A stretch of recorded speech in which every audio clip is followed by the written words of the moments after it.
I've received a lot of questions about magnetic film. Can you print on magnetics with a latex printer? And the answer is yes, absolutely. This is a magnetic. This is a traditional film roll magnetic. It is fully magnetized right on the roll. I've run probably about every brand out there. Magnum, Master, Mag-X, Digimag, probably all of them. We've run them in 010, 015, 020. I need to say something about 030. 030 magnetics traditionally is what's required to put outside on the door of a vehicle. That's the strength you need. Otherwise, it blows off.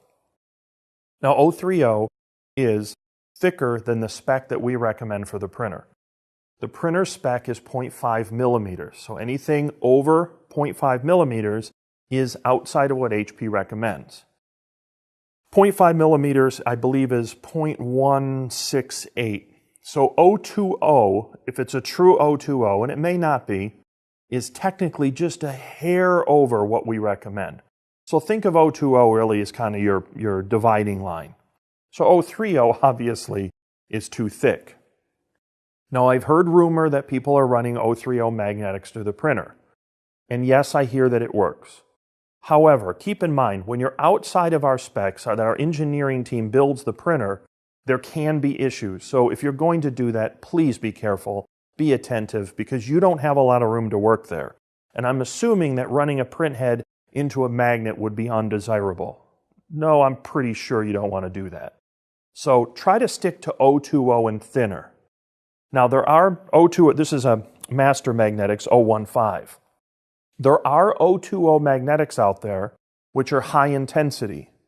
Magnum Magnetics has a high intensity muscle mag which is 020, but it's stronger than regular magnet and it serves the purpose of 030 for vehicle doors. That might be a very good choice for magnets. Some other things I want you to know about magnets. Magnets have a backing. What you're looking for with magnets on a latex printer is a backing that has an anti-slip to it. It has to be slippery or slick. Occasionally you'll get them and they're kind of sticky.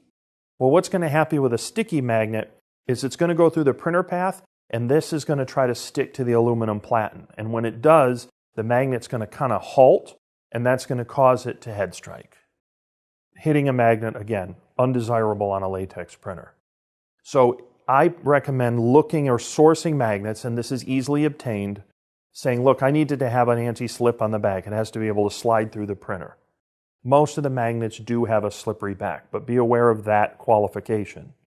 Now you can overcome it somewhat by using the output platen covers, particularly the ones with the metal bar and the Velcro. The banner output platen covers you can put onto the printer and it will allow it to slide better because now you are not touching the actual aluminum output platen. But be aware of the anti-slip. That's what you're looking for. Now, the other thing with banners is they are temperature sensitive. The bad news is the thicker the banner gets, the less temperature sensitive. So 030 is actually pretty resistant. 020 starts to get some deformation past a certain temperature point.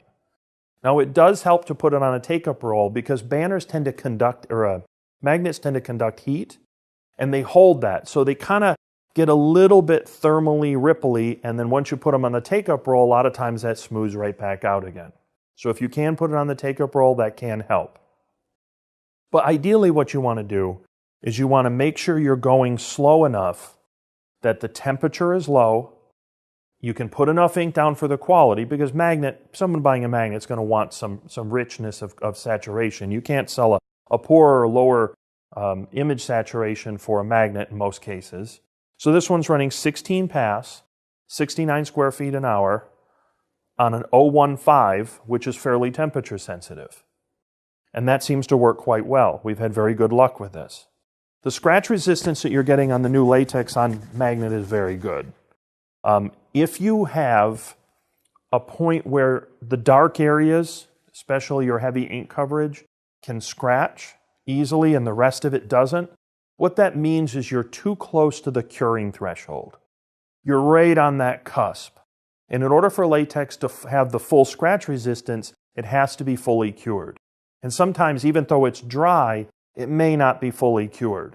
What that means is you have to either add an inner pass delay, which is going to give you a little more dwell time, or you go to a higher pass mode, or you reduce the amount of ink. But in a lot of cases, you don't want to put too low amount of ink on a magnet, otherwise the customer may not like the quality. So some of the things you need to know about magnets: yes, you can print on magnet. We are this close to having a official magnet on the certified list. Just bear with us, it'll be there any minute. And I think you're going to see a lot more magnets on our HP Media Locator going forward. This has been a very popular technology. The scratch resistance is excellent. In many cases, you don't even need to laminate. Although, depending what you're going to do with it and how long you want to put it outside, depending if it's in or outdoor, you may need to laminate, just because magnet is expensive. The more expensive the media, the more willing I am, especially in an outdoor environment, to put a laminate on top of it. That's going to assure the customer that they get the longest life out of a thing, considering the amount of their investment. Okay, some hints on magnets, things you need to know.